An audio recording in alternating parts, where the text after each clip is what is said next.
Selamat pagi Bapak-Bapak dan Ibu-Ibu sekalian. Kita berjumpa kembali pada kali ini dalam Sarapan Rohani tanggal 13 Desember 2024. Setiap kita, anak-anak Tuhan, selalu siap setiap saat untuk menyambut dan melakukan panggilan kita. Kita semua punya panggilan masing-masing. Dan pagi hari ini saya yakin kita sudah siap semua untuk menyambut segala pekerjaan dan tanggung jawab kita masing-masing. Dan sebelum kita memulai segala aktivitas kita, mari kita membaca dan merenungi sedikit dari firman Tuhan sebagai bekal kita untuk melakukan segala hal pada pagi hari ini. Namun sebelum kita mulai, mari kita datang kepada Tuhan. Ya Tuhan adalah Bapa kami yang berada dalam kerajaan surga. Terima kasih ya Tuhan atas segala berkat dan karunia-Mu yang boleh terjadi dalam kehidupan kami. Kami juga bersyukuri pada pagi hari ini kami boleh bangun dalam keadaan selamat dan kami siap untuk melakukan segala aktivitas kami. Ya Tuhan, sebelum kami mulai aktivitas kami hendak membaca sedikit dari firman-Mu. Tuhan, kiranya urapi kami, jaga pikiran kami, sehingga apa yang kami baca dan kami dengar dapat kami pahami dengan baik untuk bekal kami pada pagi hari ini dalam aktivitas kami pada hari ini. Ya Tuhan, berfirman-Lah kepada kami semua, dan kami siap untuk mendengarkan. Dalam nama Yesus Kristus kami naikkan doa ini. Amin. Bapak-bapak dan ibu-ibu, pada pagi hari ini sesuai dengan panduan dari puji dan janji, bacaan kita ambil dari Keluaran 3 ayat 6. Musa menutupi mukanya sebab ia takut memandang Allah. Bacaan kedua diambil dari Perjanjian Baru, yaitu Matius 17 ayat 7-8. Yesus datang kepada mereka dan menyentuh mereka sambil berkata, "Berdirilah, jangan takut." Dan ketika mereka mengangkat kepala, mereka tidak melihat seorang pun kecuali Yesus seorang diri. Jadi demikian bacaan kita pada pagi hari ini yang diambil dari Keluaran 3 ayat 6 dan juga Matius 17 ayat 7-8. Renungan kita pada pagi ini dari janji hidup itu adalah menghidupi panggilan Tuhan dengan setia. Jadi menjadi orang Kristen kadang-kala tidak ada terlihat keistimewaannya, biasa saja. Banyak orang Kristen yang tidak memperlihatkan sikap hidup yang berbeda dengan dunia, khususnya ketika menderita.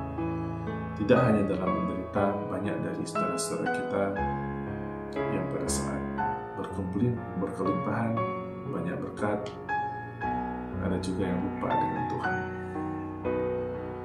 Jadi lebih mengandalkan kemampuannya sendiri.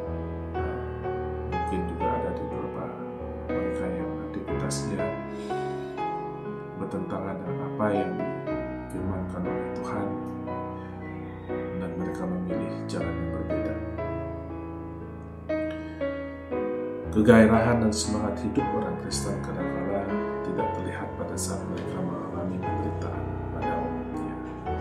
Padahal sebagai pengikut Kristus seharusnya kemuliaan Tuhan terpancar dalam hidup kita dengan sendirinya. Ketika Musa berusia 80 tahun, ia mendapatkan penglihatan yang dahsyat berupa semak duri yang menyala ketika ia sedang mengembalakan kambing domba di dekat Gunung Horeb. Ketika Musa melihat semak itu, timbul perasaan takut dan rasa hormat karena Musa menyadari bahwa apa yang dilihatnya ialah terang ilahi Allah dan siap diutus menghidupi panggilannya. Perasaan yang sama juga dialami para murid, yaitu Petrus, Yakobus, dan Yohanes ketika mereka naik ke sebuah gunung yang tinggi. Peristiwa transfigurasi ayat 2, Tuhan Yesus ada di atas bukit menyampaikan pesan dan peneguhan untuk menghayati hidup secara real melalui penderitaan yang telah dialami Tuhan Yesus dan disaksikan para murid. Sayangnya kadangkala beratnya proses menghidupi panggilan menutupi kemuliaan Tuhan. Mulai bacaan hari ini kita diingatkan jika kita tetap memelihara dan mengalami perjumpaan dengan Tuhan saja, maka sebagai orang Kristen kita akan membiarkan cahaya kemuliaan Tuhan bersinar terang dalam hidup kita. Untuk mengalami perjumpaan dengan Tuhan, sebagai orang Kristen kita harus memiliki sikap tunduk dan takluk kepada Allah. Cahaya kemuliaan Allah yang tampak dalam diri manusia melalui kegairahan dan semangat menjalani hidup sekalipun di tengah penderitaan dapat kita saksikan dalam teladan hidup Tuhan Yesus. Peristiwa Yesus dimuliakan di atas gunung bersama dengan kehadiran Musa dan Elia adalah untuk menegaskan kembali misi Yesus untuk menderita dan mati bagi keselamatan manusia. Yesus memuliakan Allah melalui kesetiaannya pada kesengsaraan sampai kematiannya. Kita dipanggil untuk tetap setia. Jadi demikian Bapak-bapak dan Ibu-ibu sekalian, renungan dari janji hidup yang dapat saya bacakan pada pagi hari ini. Sebagai anak-anak Tuhan, tidak selalu hidup kita mudah. Kadang pekerjaan kita sungguh berat, ya, dan itu pun tidak menjamin bahwa kita akan mendapatkan hasil yang baik. Kalau kita melihat sebagai anak-anak Tuhan, janji Tuhan, rencana Tuhan untuk hidup kita semuanya sungguh baik. Apapun harus kita hadapi, kita harus tetap tekun, bekerja keras, selalu berdoa kepada Tuhan untuk meminta perlindungan, untuk meminta berkat Tuhan, jalan terbaik yang bisa diberikan oleh Tuhan. Seringkali hidup kita yang berat mengajarkan kepada kita banyak hal. Jadi tempaan-tempaan yang dilakukan oleh Tuhan kepada kita semua itu dapat menjadi renungan buat kita untuk introspeksi diri, untuk memperbaiki diri, untuk melakukan segala halnya bisa dengan lebih baik, ya lebih smart kalau orang bilang. Jadi dari sana kita bisa menghadirkan diri kita untuk kedepannya untuk menjadi lebih baik.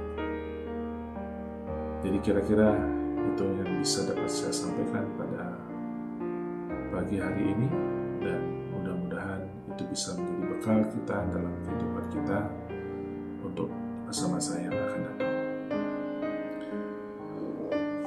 Baik Bapak-bapak dan Ibu-ibu, mari kita datang kepada Tuhan.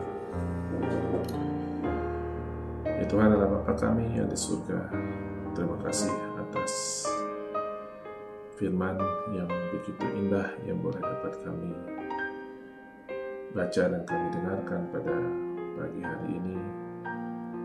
Terima kasih sudah memberikan kami semua tuntunan hidup dan selalu setia dalam kehidupan kami.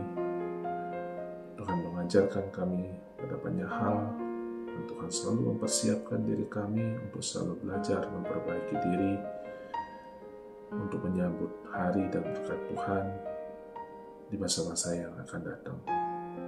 Ya Tuhan, ajarkan kami semua untuk selalu taat dan setia kepada-Mu dalam segala keberadaan kami. Ya Tuhan, pada pagi hari ini kami berdoa untuk setiap pelayanan Tuhan yang terjadi di gereja. Tuhan berkati Ibu Pendeta, Ibu Vikaris, para majelis, dan setiap kami yang terlibat dalam pelayanan apapun bentuknya. Tuhan berkati kami semua, Tuhan urapi kami semua sehingga kami dapat melakukan segala sesuatunya dengan baik, tidak untuk kemuliaan bagi diri kami, tapi semuanya hanya untuk kemuliaan, untuk gereja-Mu. Ya Tuhan, pada saat ini kami tidak lupa juga berdoa untuk saudara-saudara kami yang dalam kelemahan tubuh, yang sedang bersusah hati. Tuhan kiranya menjamah dan melawat mereka semua. Tuhan memberikan penghiburan, Tuhan memberikan kesembuhan dalam segala proses yang boleh mereka lalui. Ya Tuhan, pada saat ini kami, anak-anak-Mu semua, kami sudah siap untuk menyambut segala pekerjaan kami. Tuhan kiranya tuntun kami dalam pekerjaan kami, beri kami kekuatan, beri kami kemampuan untuk dapat mengikuti dan melakukan semua pekerjaan kami dengan baik, dan kami boleh menunjukkan kepada semua orang bahwa kami adalah anak-anak Tuhan, dan kami boleh menjadi saksi yang hidup betapa Tuhan mengasihi kami semuanya. Demikian juga kami juga membawa keluarga kami. Tuhan kiranya berkati keluarga kami semua,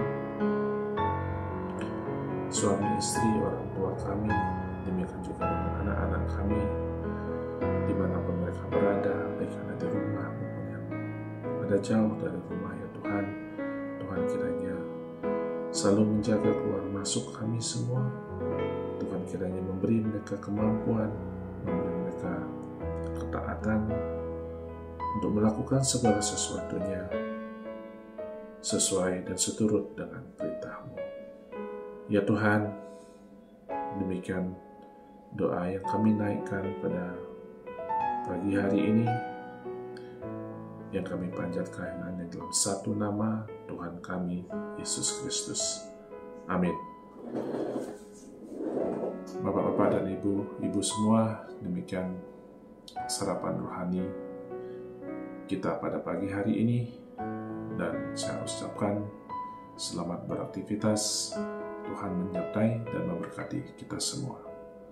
Amin.